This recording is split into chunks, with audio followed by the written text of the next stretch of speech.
Assalamualaikum warahmatullahi wabarakatuh. Bagaimana kabarnya anak-anak? Alhamdulillah luar biasa, tetap semangat, Allahu Akbar. Yes. Baik anak-anak semuanya, di siang hari ini semoga tetap selalu semangat ya anak-anakku semuanya. Mari kita semuanya tepuk semangat terlebih dahulu anak-anak. Tepuk semangat, semangat. Baik anak-anakku semuanya, di pertemuan kemarin materi kita telah mempelajari tentang Khulafaur Rasyidin, yang mana Khulafaur Rasyidin itu adalah para pengganti Rasulullah yang mendapatkan petunjuk. Untuk pertemuan kali ini kita pindah bab ya anak-anak. Kita akan belajar tentang dinasti Umayyah.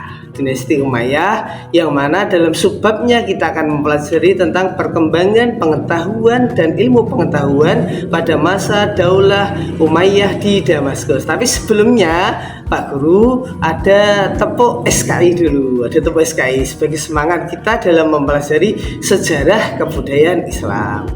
Nah langsung semuanya tirukan Pak Guru ya, bagaimana tepuk SKI, nanti saya suruh satu-satu. Tepuk SKI.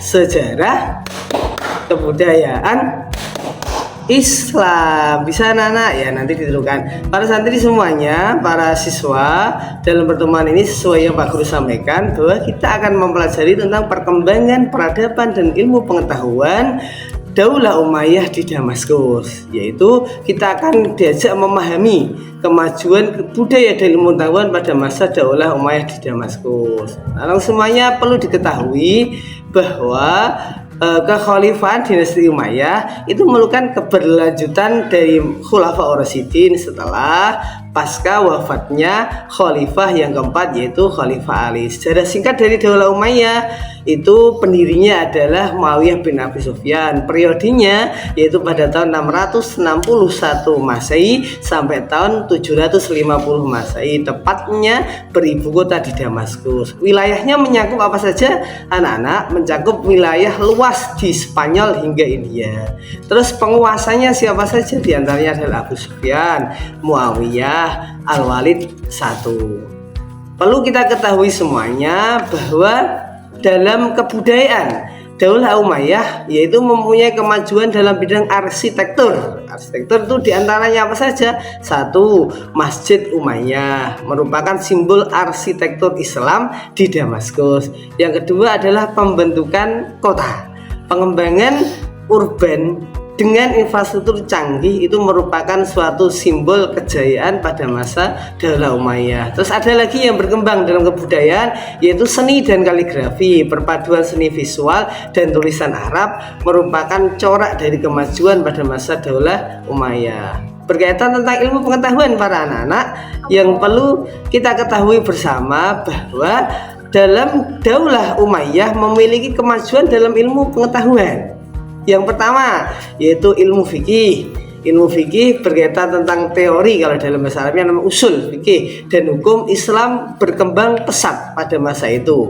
Yang kedua ilmu astronomi atau ilmu perbintangan, maka itu simbolnya bintang, yaitu pengamatan tentang bintang dan penentuan kalender hijriyah. Itu manfaatnya juga bisa kita rasakan sampai sekarang. Yang ketiga adalah ilmu kedokteran, pengembangan obat dan teknik pengobatan yang sudah mulai dikemukakan pada masa dulu sampai sekarang terus berkembang. Terus yang keempat yaitu ilmu matematika, yaitu penerapan aljabar dan angka-angka Arab.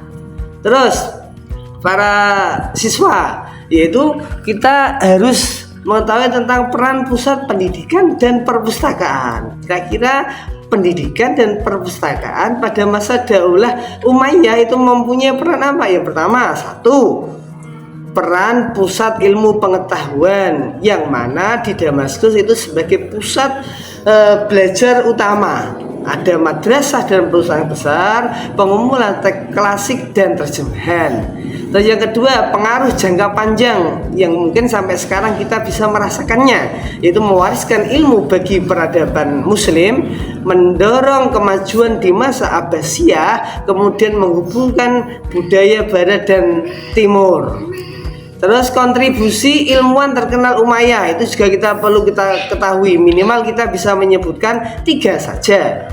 Yaitu dalam ini Pak Guru juga akan menyampaikan 3 tokoh pada masa Daulah Umayyah atau ilmuwan terkenal pada masa Daulah Umayyah. Yang pertama adalah Al-Khindi. Siapa anak-anak? Al-Khindi. Al-Khindi adalah bapak filsafat Islam dan ilmu yang menerjemahkan teks dari filsafat Yunani menjadi ke bahasa Arab. Yang kedua adalah Al-Farazdak. Al-Farazdak itu adalah merupakan penyair dan sejarawan yang mencatat kejayaan Umayyah. Yang kedua siapa anak-anak? Al-Farazdak, penyair dan sejarawan yang mencatat kejayaan Umayyah. Yang ketiga adalah ada namanya ulama yang juga punya kontribusi dalam ilmu pengetahuan pada masa Daulah Umayyah, itu adalah Ibnu Al-Zubair, merupakan pengembang ilmu kedokteran dan ilmu kesehatan. Itu 3. Terus selanjutnya warisan budaya dan ilmiah para siswa. Pengembangan ilmu itu dalam tahunnya rentang waktu antara tahun 700 sampai 750 Masehi. Ilmu berkembang pesat di Damaskus. Terus perpustakaan dan arsip, yaitu koleksi karya penting yang berbentuk kemudian dikolasekan, dikumpulkan dan diarsipkan di perpustakaan. Yang ketiga adalah masa transisi. Masa transisi itu sejarah berpindah ke Daulah Abbasiyah di Baghdad dari dinasti Umayyah di Damaskus, kemudian alih ke Khalifah Daulah Abbasiyah di Baghdad. Kesimpulannya anak-anak, mari kita simpulkan sama-sama sebelum Pak Guru tutup, bahwa pada masa Daulah Umayyah, 1.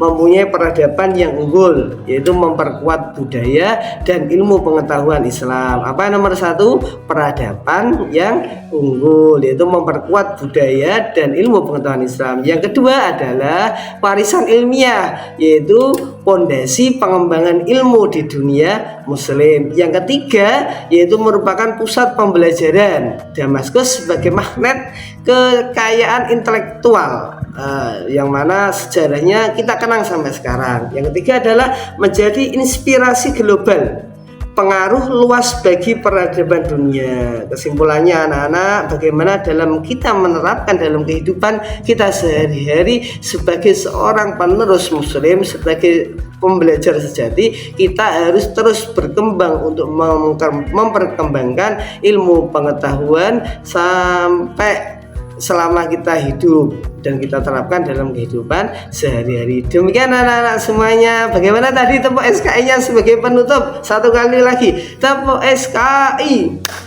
Sejarah kebudayaan Islam. Bagaimana anak-anak pertemuan pada siang hari ini? Mudah-mudahan sehat selalu ya. Assalamualaikum warahmatullahi wabarakatuh.